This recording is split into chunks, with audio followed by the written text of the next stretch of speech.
Ayun, binalikan natin itong bahay ni ate dito sa Santa Maria, Pangasinan. So bumaba po yung presyo nito, 4 million na lang. 4 million, sagot pa niya yung hanggang transfer. Pero pag tumawad kayo, depende na po sa presyo na itatawad at kung ano po yung mapag-uusapan ninyo. So ulitin ko, ito yung kanyang harap. Mayroong garahe, pwede ka pang mag-extend ng garahe dyan. So meron siyang mga fruit bearing trees. Ayan. So ito yung main door. Ayan. Titingnan natin mamaya. Ito yung main door niya. Pwede yatang pumasok dito ate, no? Oo. Tapos ito yung store. Ayan. Lalabas na lang tayo mamaya dyan. Bitin ko na lang kinilas ko ate. Hindi, kinilas ka na lang. Nabasa ate.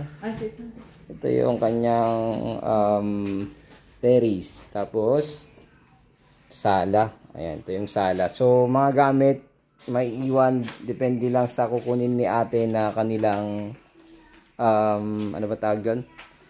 Personal na gamit. Yun po yung hindi maiwan. So naka-aircon po tong kanilang sala. So mamaya pasukin natin yan. Mayroon siyang ilang bedrooms na to ate? 4. Ito yung isang kusina niya, 4 bedrooms. Ito yung isang kusina, tapos ito yung banyo, tsaka CR. Ayan. Banyo, CR.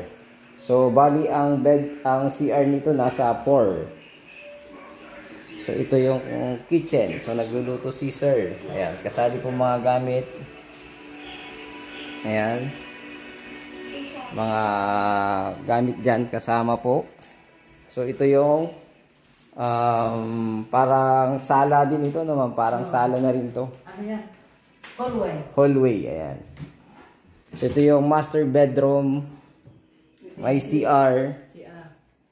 Ayan, may CR po. Ayan, may CR. Sino na natutulog dito ate? Si Steve lang. Tapos ito yung pangalawa.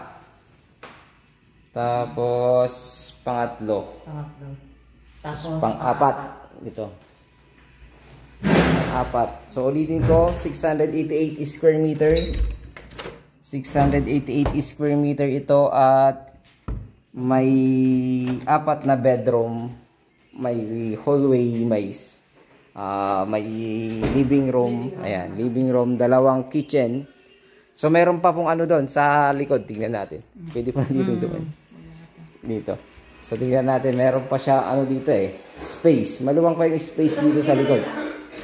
Ito yung isang kusina, no ate? So, mayroon pang extra dito, 30 kitchen.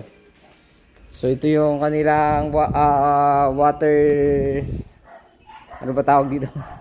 Parang purified water siya, pero hindi naman nagbebenta, yan. Papakita ko lang. Medyo matagal ko nang na-vlog to, pero noon is 6.5, ngayon 4 million na lang. Sagot po niya hanggang transfer. Ayan. So may isa pang CR dito. Maluwang pa yung space dito. Actually pwede pang maging garahe ito. Part na ito ng bahay. So ayan. Napakalaki yung tangke ng kanilang lutuan. Naka-aircon din yung kanilang isang kusina. Ayan. Naka-aircon yung kusina. Yung kwarto ate, walang naka-aircon sa kwarto. Wala, palalagyan ko pala. Palalagyan. So ito may maluwang na space pa dito.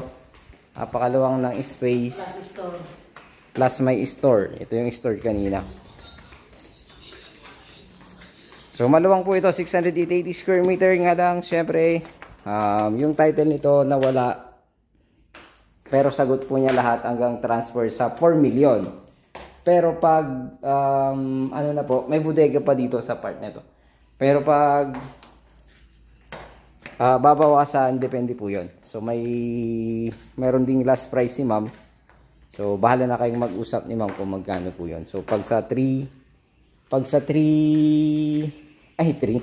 million, sagot mo lahat no ma'am hanggang transfer. 4 million, sagot niya lahat hanggang transfer. Ayan. So yung title kasi nito nawala.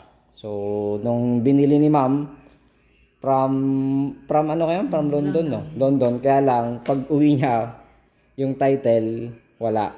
So, No choice, ibibenta rin niya na wala. Pero at least sagot po niya hanggang transfer. So ayun, sana magustuhan niyo po ito dito sa bayan ng Santa Maria, Pangasinan. God bless you all po.